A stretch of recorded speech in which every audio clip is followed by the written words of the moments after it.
home. We are WNST, Taos of Baltimore and Baltimore Positive. We are positively taking the Maryland Crab Cake Tour on the road. We'll be there Friday at Fabley's. Yes, I'm wearing my Pappas shirt, and there are 4 Pappas locations. We're downtown at the new Lexington Market on Friday. I will have Pac-Man scratch-offs. I've been practicing my Pac-Man, how to eat my logo. Luke Jones will be joining us. He is Baltimore Luke out on the interwebs, and he and I have been getting together frequently. You know, this whole baseball team stinking thing most of the last 15 years, it's been breezy and stuff, but then you might fall asleep a little early one night when they're losing 5-0 and wake up to see that they're winning 7-5. Anything is possible offensively, but more than that, the debut of Jackson Holliday, and you and I spent much of, Tuesday night into Wednesday saying, why here, why now? Right-handed pitcher. He comes up to bat in the third inning instead of the first inning. He doesn't have the crowd yelling his name. He doesn't have 35,000 people on Friday night that are going to be, and he still struck out, went over. Like, we can go through all of that, but when you talk about soft landing, we all want, come up to Camden Yards, let us all give you love and all that. It was pretty nerve-wracking even for his dad. The kid's 20 years old. And when you look at him, my wife says, does he shave? Sure. Look, I still have the why. That's not changing. I don't think anyone can convince me otherwise of it being weird that he was sent down for 10 games and 10 games satisfied the objectives that Mike Elias laid out 3 weeks ago. But it's great that he's here. He's 20 years old. He's one of the best prospects we've seen in baseball over the last couple of decades. When you look at the accelerated development, four levels of minor league ball in one season. So Well, he's his here. at-bats at 20 in the minor leagues to make the big leagues, I'm going back in my lifetime, and I remember when Robin Yount came up, okay? So, like, that's how old Mhm. I am. I remember my dad buzzing about 19-year-old, he might have been 18 at the time, Robin Yount coming up. And I remember the Van Poppels and mistakes, you know what I mean, of young players coming up. David Clyde. I remember David Clyde in the early, it's 50 years ago. How many guys do this with less than 500 minor league at bats? I mean, ever at 20, let alone at 23 or 24, if they had thousands of high school or college at bats and all of that stuff. This is a very, very, very unique case. And it would have been unique 10 days ago, too. Right. And that's my point, right? I mean, whether it's opening day, whether it was Wednesday night, whether it was 3 weeks from now, whether it was another month from now, there were going to be butterflies. There's going to be that excitement, whether it's at Camden Yards, whether it's at Fenway, whether it's at Yankee Stadium. As Mike Elias, when he was talking to us in Sarasota, even cited, the pressures of playing at a place like Yankee Stadium. But he ripped the Band-Aid off, right? Good experience, went 0 for 4, but drove in a run. I think fourth youngest Oriole in franchise history to drive in a run, joining the likes of, I think it was Brooks Robinson, Ron Hansen, and Andy Etchebarren. I think I saw Sarah Lang's That's tweet right. that out Etchebarren came up from real from young. That's MLB. right. Yeah. Yeah. So, that wasn't that. I didn't know that. I'm passing that along. I saw that on Twitter late Wednesday night. But I think for the most part, and the pop fly that fell in, I thought that was Cedric Mullins' ball. In all honesty, seeing that replay multiple times, you want your center fielder to take charge in a play like that. Wasn't easy either way, I but I also thought think you're in a big field. You're in a new ballpark. It's all big. It's the first thing. it's tough. But more Yeah. than that, I think the shadows of the right fielder and the center fielder ate him up. When I looked down at where the shadows came and when he kind of yipped a little bit, he saw shadow. I don't I think there's think any it's question possible. about that. I still think that's the outfielder's ball. I mean, I think Cedric Mullins, as a veteran Gold Glove caliber kind of center fielder, go back and look at it. He's not exactly on a dead sprint trying to catch it. Point is, there was nothing of even that. I don't even know if I'd call it the yips. I think it was a challenging play, and I think the outfielder should have called him off. I'd say it about it if he was a veteran second baseman there. Point is, I didn't see too much that made me say, oh, he looks 20 years old. He struck out a couple times, sure. He had some swing and miss. They had a lot of swing and miss against Cutter Crawford, who really shut them down for 5 innings. I thought he had, some competitive at bats. He had an RBI ground out. It was fine. It wasn't a historic debut, obviously, from a success standpoint, but I didn't look at him and say, oh, that didn't look good in the way that, frankly, Colton Cowser looked last year for the most part, not in his debut, but how he looked for that month that he was up in the majors. So I'd view it through the lens of it was fine. So far, so good. We'll see how he looks Thursday night. We'll see how he looks over the weekend, and let the kid play. Let it breathe, right? We talked about this. Adley Rutschman, who was more than ready for the major leagues a couple years ago at 24 when the Orioles called him up. He struggled for about 4 weeks. Gunnar Henderson, had his cup of coffee late in 22 and then started last year. He was hitting what, 180 as of the second week of May, I think it was. So let him play. They're going to pencil his name into the lineup, probably hitting eighth or ninth, at least for right now, Get him an to apartment up alleviate the here. Get pressure. him settled up. Get him in here. Yeah, we'll go see Yeah. the Brewers if it doesn't rain. And we'll. The thing that struck me this week was Colton Cowser being the hero of Birdland and doing the post game thing with Melanie, one of those people, and he looked like he had been there before. He spoke like a big leaguer. He spoke like a grown up. He spoke like a guy that I'd like to talk to if David Rubenstein's so kind to extol upon me a press credential that he extols upon you. I don't know any of these kids, right? I don't know any of them. I've dropped you off at the front door at Sarasota and minded my own business. But then I see them on TV, and there's a part where you feel like, are they ready for it baseball wise? That's not for me to say. That's for Mike Elias to say. That's for hitting 300 in Sarasota against whatever kind of pitching they threw at Jackson Holliday to say, is he ready or is he not? But there's also the part of doing your laundry, catching the bus, getting like being in a new city, being on airplanes, like doing all of these things as a 20-year-old on every third day when your stuff's in Norfolk the other day and you were thinking, well, maybe I'll be up in May. But I got to play well. But they're not going to call me. I don't think he looked like he was in the office with the manager in Norfolk the other night, looking like he was in there thinking this is my time. The further along it goes, it becomes more of your time. But I think psychologically, the family doing the laundry, literally, you'll laugh at that. But I knew Mike Messina when he was young. I knew all of these guys when they got called up and down, and everything that would happen to every Jeffrey Hammonds in 1996, 7, 8 when they would get called up it's chaotic. It's if they have a wife, a dog, a this, a that, a parent. This kid's 20 years old. It's still chaotic. It's very chaotic to arrive in Fenway Park or arrive in your hotel at 11 o'clock in the morning. You're 20 years old in Boston and you're going to go play baseball that night and all the cameras are following you around. Like, I think the modern part of all of this, starting when these kids are 13 years old and hold up the Alabama sign and say, I'm going out, like it's a different era for all of that. But I don't think it's different when you walk into Fenway Park and it's your first time and you miss a ball in the outfield and the run scores and you're walking back and but at least not everybody was there to see you. I mean, Friday night, this kid's going to get the hero's welcome that Wieters got, that all of that Kurt Schilling got 35 years ago, the night I went out with my dad on the bus and saw him make his debut. All of these debut guys, I think this is Elias being real smart. Put him in a big building, put him against right-handed pitching, put him in where, there's media aren't here, nobody's flooding down, everybody's not coming down here to do this. Let him do it on Friday and give him a chance. And I don't know when Michael Elias stood in front of you that he really would have thought that on April 12th he'd be making his debut in Baltimore, right? Like he seemed pretty convicted in Sarasota that this kid needed more time. Yeah, and that's where, look, I'm. You're still not going to convince me that this wasn't weird as far as the timing of it or the handling of it, but it's fine. Like I'm not sitting here. I have intellectual curiosity about it. Mm-hmm. That I just do because 10 days is not a meaningful sample. 10 games is not a meaningful sample if you tell me he needs to work on this and this. So that's all.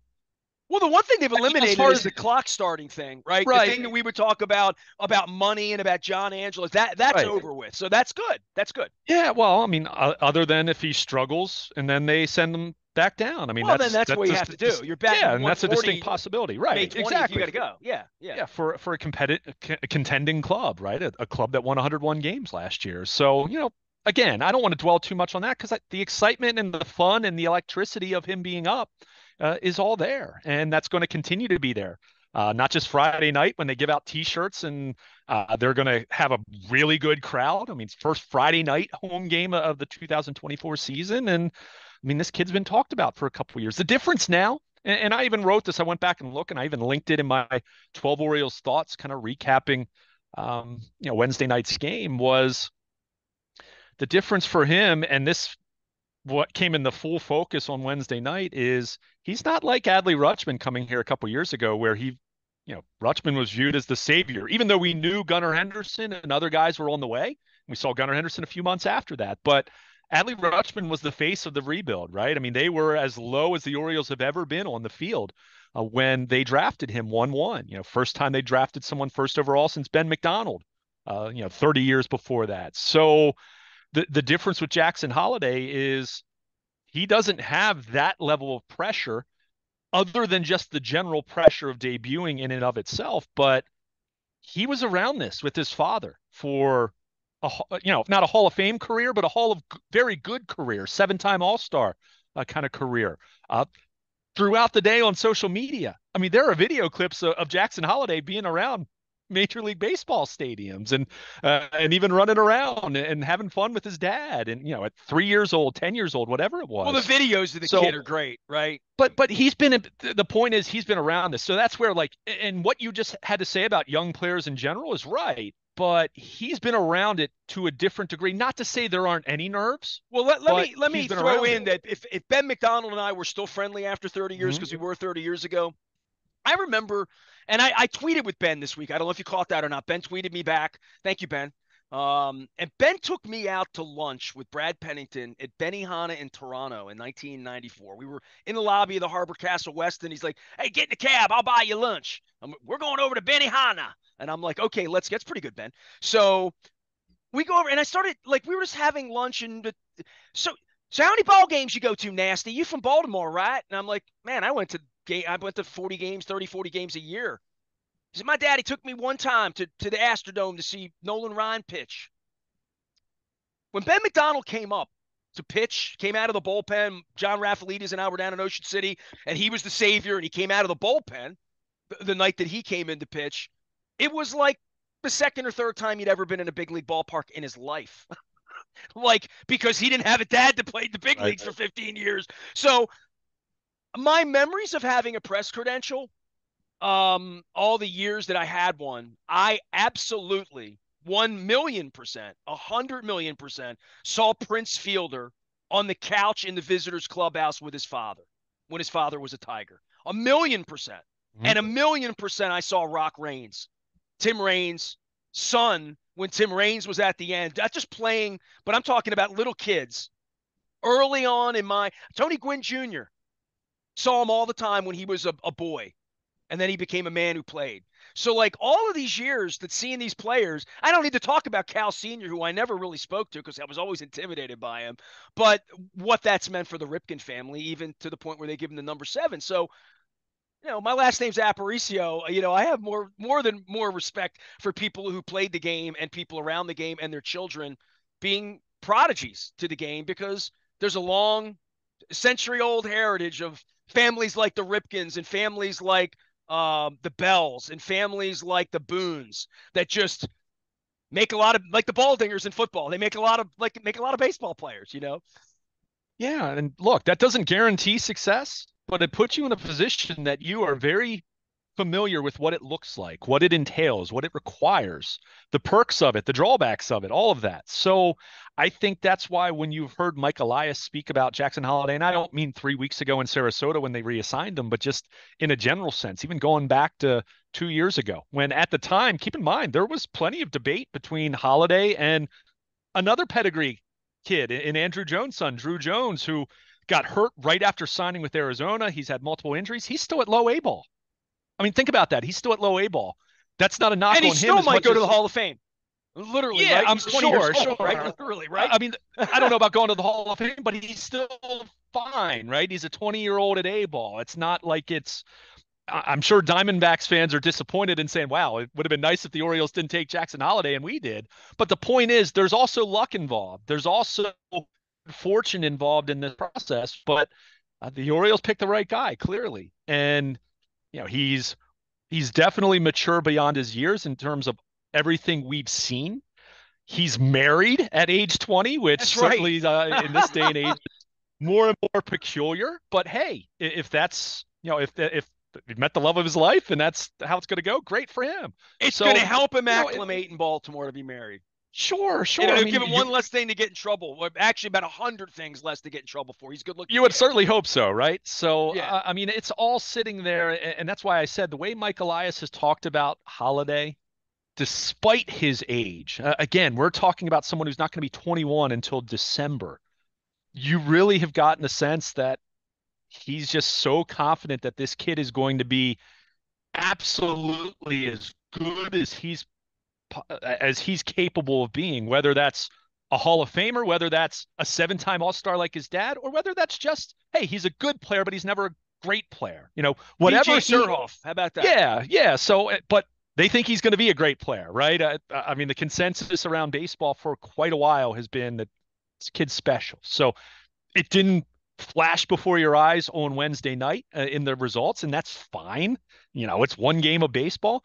But the point I was getting ready to make is he's walking into such a good situation that he hit ninth, and the guys hitting seventh and eighth were also former first round picks in recent years, and they combined to drive in 5 runs to lead a 5-0 comeback victory, 7-5. It's an So embarrassment of riches, right? yeah, For I mean all that's of the these thing. names we've talked about, all of these guys in any era, take any of these six guys, right, that are the young guns on this team. In any era, if the Orioles had one of them, I mean, and I'm talking Sure. about Oriole history going back 40 years. For every Jim Fuller and Drungo Hayeswood and Bob Baylor and Ken Gerhardt and Craig Worthington, I'm making you sick, aren't I? Jeffrey Hammonds, we just go Rocky Coppin. We go through all of these guys that were going to be an all-star. Matt Wieters was going to go to the Hall of Fame, right? Like all of these names. Markakis was a very good player that had a very, very good career that we'll just be ho-hum about was Markakis. Markakis is a really good player. But much like Holiday, they said he's not going to hit for power, and he kind of really never did in that way, right? Yeah, well, I mean, Markakis hit a lot of doubles. His first 4 or 5 years, he hit for more power than he ended up kind But of. he's not going to be a 30-30 kind of guy. Like the way Adam Jones's power came on, he had a lot of home runs. Yeah, I mean, Jackson Holliday. I'm not going to put any cap on someone who's 20 years old Sure. and playing in the majors. I mean, now, do I think he's going to be a 50 home run guy one day? No. But if you tell me right now, like if you have the orange crystal ball and say he's a guy that hits 30 home runs a year, I'm not going to bat an eyelash about that. And you think about that as a second baseman or shortstop long term, wherever he ends up playing. And we'll see how that plays out in the coming years. He's going to be their second baseman for the foreseeable future with Gunnar Henderson at short.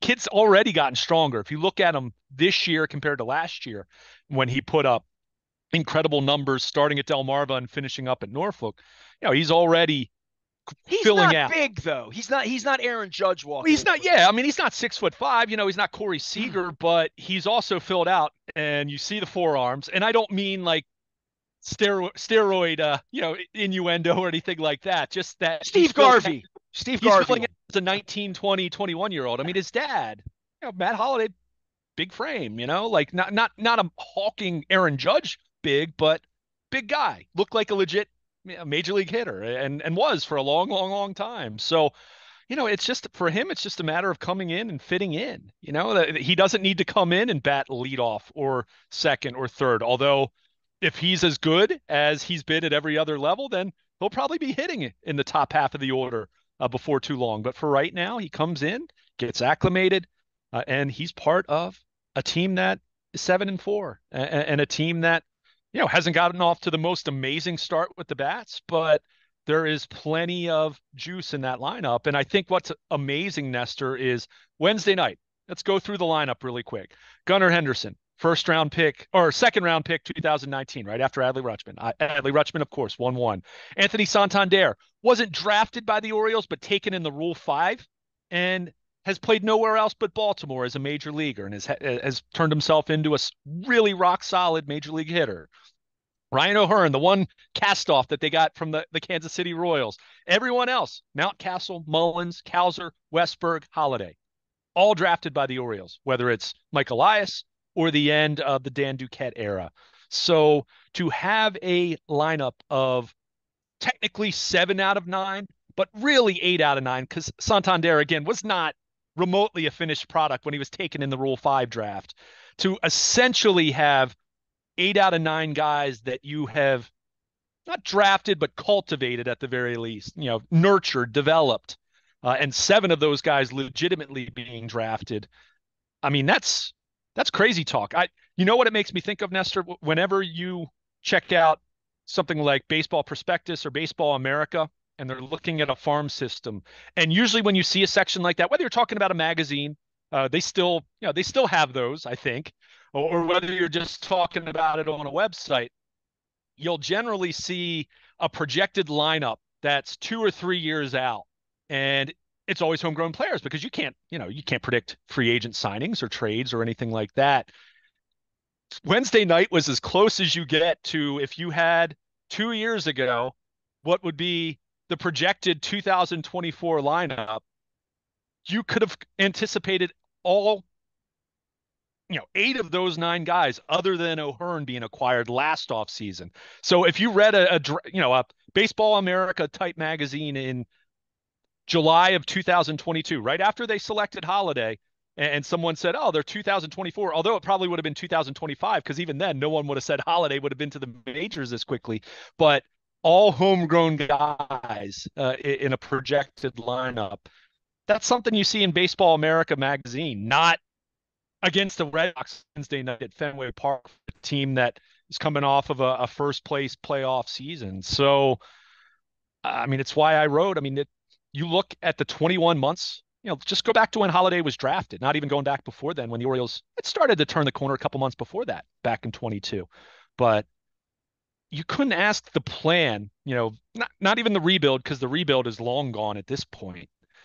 But you could not have asked everything to play out as well, as smoothly as it has from a player development standpoint. And that's even with Grayson Rodriguez having the injury the second half of 22.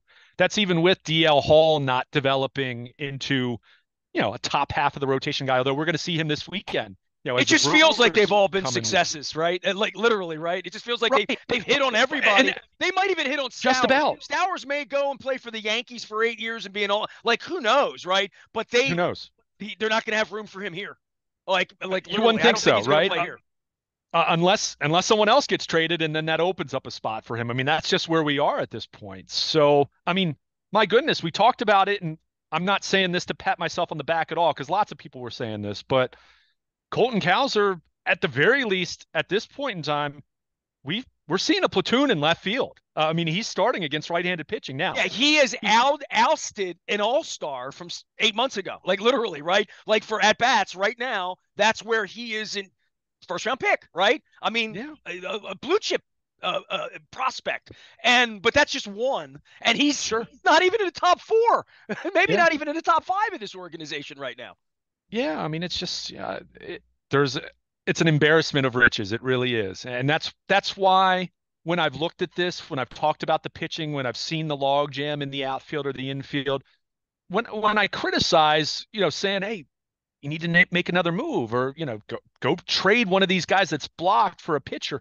I don't say that saying that Mike Elias has done a poor job. I mean, that would be dumb to say that, but it really truly is a case of you have so much of this talent that I don't know how they're all going to get here. I know Holliday talked about it before the game on Wednesday, that he has a text group with the other guys that are at Norfolk right now, talking about Kobe Mayo and Connor Norby and Stowers and Heston Kjerstad.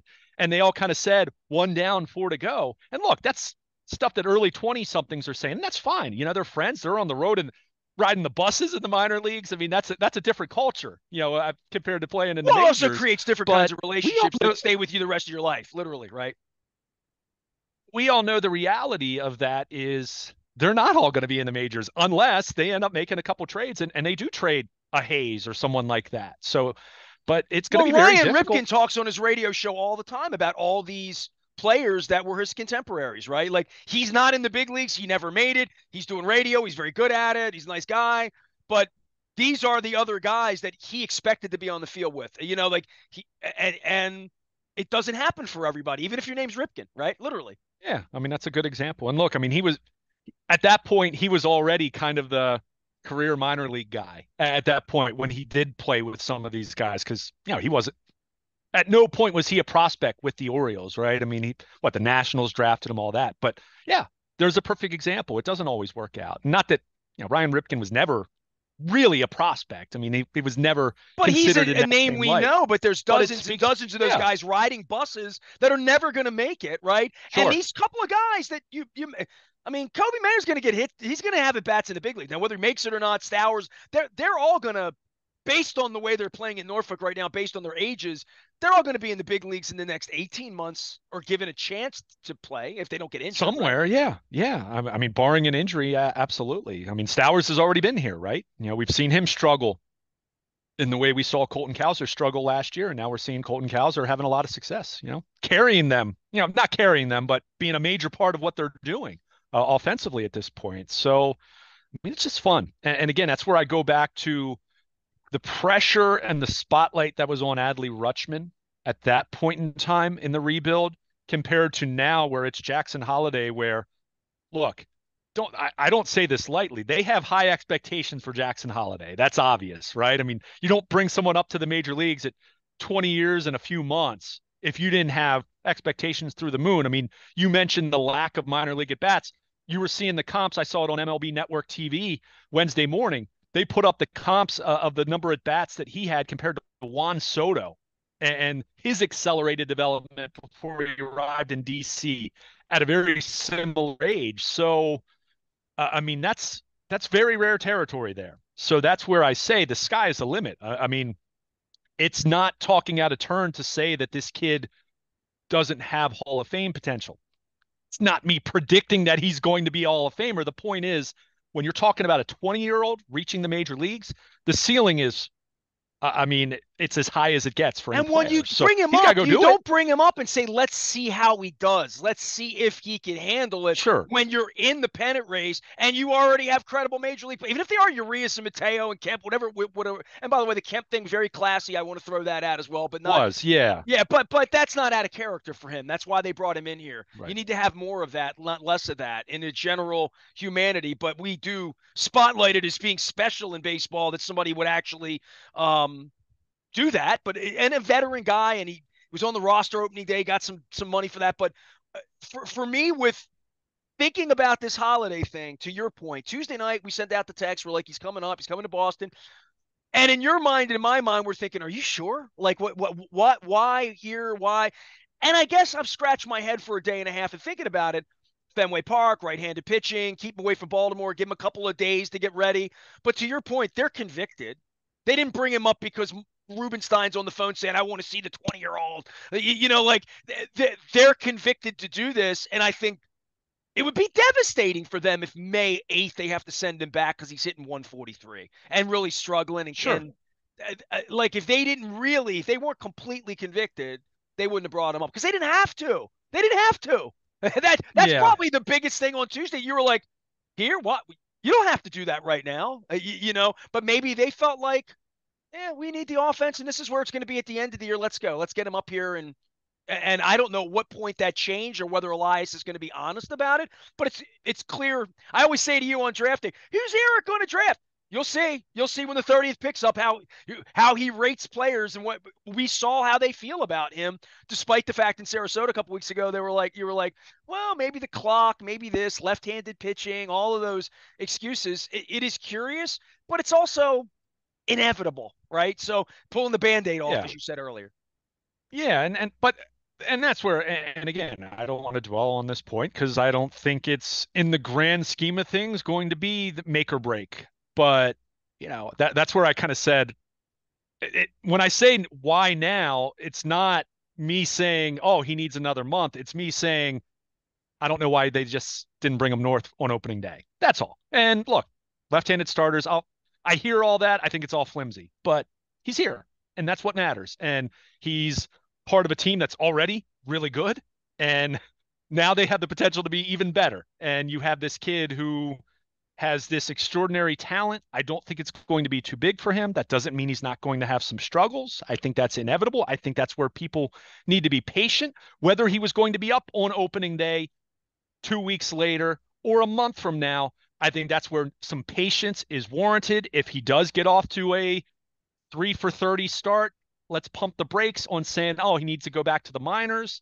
If it's 3 for 60, then okay, then we'll revisit that in the way that we had to with Colton Cowser, who, by the way, already has more hits this year than he had last year in the major leagues, and more extra base hits. So it speaks to, again, there's a learning curve, even for guys that were college hitters. So, all that being aside, put his name in the lineup every day, let him go out there. You know, he's going to have a hiccup here or there. Again, like I said, I still think that pop fly that fell, I'll continue to say I thought that was Cedric Mullins' ball to go after. Maybe he doesn't catch it, but I think he has the better angle there. It should always be the outfielder calling off an infielder. It's easier to come in than go back on a play like that. But even though it happened, so what? I mean, he's ready to be at this level, as we always say, and we've seen this with numerous prospects that have come up here over the last 2 to 3 years. Development does not finish at AAA Norfolk. It continues in the major leagues. So it's important to remember that. The good news is, and that's why I keep coming back to this, he's not viewed as the savior. He's viewed as one of the boys, right? I mean, that's literally what this is. And they had two guys hitting before him in the bottom third of the lineup on Wednesday night who drove in 5 runs, who were former first round picks themselves. And it just speaks to how crazy their collection of talent is at this point in time. I went and grabbed a pizza before the game, and the guys making pizza in the pizza shop, who no longer sponsor us, so I'm not going to plug them, but said to me, hey, where's he batting in the lineup? I was picking up pizza. I'm like, ninth. He's like, oh, I like that. In front of Henderson and Rutschman, that's like, so I can't begin to tell you the last time anybody walked up to me in a pizza shop in East Baltimore and started talking where somebody's batting in a lineup. You know what I mean? Like, it's a whole different level. Where's he batting? How, what position are they going to put him in to succeed? And I would think at this day and age, you're talking about Elias and this kind of organization, and John Angelos is off sunning himself somewhere, that this organization is going to be very grown up about how this is handled. So, they made their decision. He's here. And that says they think he's ready. And yeah. And they've also tried to put him in a position in the lineup to protect him a little bit too, to your point. Yeah, absolutely. And, a couple things. You touched on it. I'm glad about it. Tony Kemp, class. Might we all show such grace in the face of personal disappointment to express wishes of good luck, and even shared an anecdote of seeing a young Jackson Holliday at one point in time. So that was cool to see. Really appreciated the reverence shown between the Ripken and the Holliday families for Jackson Holliday to be wearing number 7, a number that hadn't officially been retired, but had not been issued by the Orioles since Cal Sr. was dismissed back after the 92 season. I mean, Billy's the last guy to have worn it as a player in 88 after Cal Sr. was fired after an 0-6 start, which 36 years later is still ridiculous to hear that. And that even preceded Peter Angelos. By the way, if you Google Matt Holliday, all of his career, he spoke of Cal Ripken being his favorite player. Yeah. And he wore number 7 for not his entire career, but his run in St. Louis, where he played in 2 World Series. So cool to hear the Holliday family had reached out to Cal, reached out to Billy to say, hey, Jackson, number 7's always been a number that he's liked. Would it be okay for him to wear it? And I think this is also where Cal Ripken being part of the new ownership group certainly didn't hurt matters as it pertained to getting that done. All for it. The number wasn't officially retired. As I saw some people point out on Facebook and Twitter and whatnot. I mean, lots of people remember Cal Sr. for 47 as much as wearing number 7, right? And Belanger wore number 7 for years, of course. So, I thought that was a fun little, not anecdote, but just a subplot of the debut, that he's wearing that number, knowing what that number means to the Ripken family, seeing the Ripken family give their blessing, Cal on social media, Billy on MLB Network, and Jackson Holliday even was asked about it before the game, and he said, I'm honored to wear it. And look, I'm not going to sit here and say that Jackson Holliday is intimately familiar with Cal Sr., someone who passed away before he was even born, but I think he certainly understands the importance of the Ripken family. And to your point, Matt Holliday certainly understands the importance of the Ripken family and the history of Baltimore baseball. So I just thought that was cool. I mean, I thought, short of him hitting a home run on Wednesday night, the debut and how, his arrival, putting aside the questions from guys like me who just, wondered about why now and not opening day, whatever. Forget about that. How it was handled Wednesday and his arrival and the excitement and seeing, you made mention of this. Okay, it was Fenway, go look at some of the pictures of the dugout when he did his pregame media. It was a mob scene. So there were still some national reporters who made it there. But I thought it all came off without a hitch. And oh yeah, the Orioles erased a 5-0 deficit on a night when Cole Irvin was not very good, but I also was a little unlucky. I thought that pop fly, really bad missed third strike call on a 3-2 pitch to Devers that would have gotten him out of the fifth, and then he gives up a home run right after that. So he wasn't good enough. I'm not going to sit here and try to talk up a five inning outing where he gave up 5 runs, but I just don't think you can't start baseball games in October with him. We oh, got to no, get no. better Well, between here and there. That's all. well, I mean, in fairness, even as they're presently constructed, he's not starting baseball. He's their number 5 starter. I mean, that's right. But yeah, he wasn't good enough. And look, on paper, if Means comes back at the very least, Cole Irvin's the guy to go. If Bradish comes back also, and he's getting ready to start a rehab start, and that's a big if. I understand that. I mean, you look at it. Dean Kramer won't be starting games in October, right? Well, probably Tyler Wells. I know Tyler Wells was officially the number 3 starter. Dean Kramer's clearly outpitched him early on and has the track record of last year too. Point is, they didn't go into the season saying, "Oh, Cole Irvin's one of our 5." It's where they are right now from a health standpoint. And in the meantime, you have Cade Povich and McDermott and some other guys at AAA that could get a look at some point in time. But I'll say it again because look, I had still do concerns about the bullpen in a big picture sense. They were lights out on Wednesday night. I'll say this, the guy that has really come on kind of out of nowhere, what's gotten into Keegan Aiken? I mean, he's been excellent for them. He was supposed to be the long man in the pen, give them length on the night where Cole Irvin gets knocked out in the 3rd inning or something like that. And he's pitching in more and more at least higher leverage situations because of how well he's throwing. I mean, he threw 2 innings and striking people out. And 3 years ago, he would have been considered one of their better arms, right? I mean, he was one of the guys when Bundy was still here and like all of that was on the track. And to your point, it doesn't happen fast for everybody. And it doesn't mean that, somebody who's stuck at high A ball right now won't go to the Hall of Fame, or that Keegan Aiken won't have a 10-year career and be the Jim Johnson of this bullpen at some point. I don't know, but it is heartening. And again, this is so different than the Angelos regime or even anything Buck Showalter back, is that all the one track record on Elias through all of this is guys get better. Guys get better here. They figure out spin rate on pitchers. They figure out they figure out things in the cage. They figure out things through video. And if they have the right person who can modify, you always come with the Sig Meidel, you know what I mean? Growth mindset, right? If they have those kind of guys, then they can improve. And Keegan Aiken, it does not shock me. I don't quit on any of these guys in this system if they have talent and if they're healthy, because I think this organization gives them clearly. I mean, I've never been more bullish on this. I don't sit here all day and talk about it, but they win 103 games this year. We'll be talking about it every day, how good they are and how good they are at talent evaluation. And that's all well and good. It's one thing to say, Jackson Holliday, he's going to be great. Let's bring him up. It's a different thing to have him ready to play when he's 20. That it's on him for sure. But the sports science they do around here and the way that they look at analytics and the way that they're taking care of their players and the way that they teach their players, they're doing it better than anybody. They're top of class. So give John Angelos 2 points for that, for hiring the right people. He did. I mean, say what you want about everything else, and we've said plenty, and probably will still say plenty in the future as we see how new ownership reshapes, evolves, in terms of how the organization looks. But you're right, and look, even if Keegan Aiken's back in Norfolk at this time a month from now, he's given them some major contributions right now, and it's kind of what you need, right? Cano came out of nowhere last year.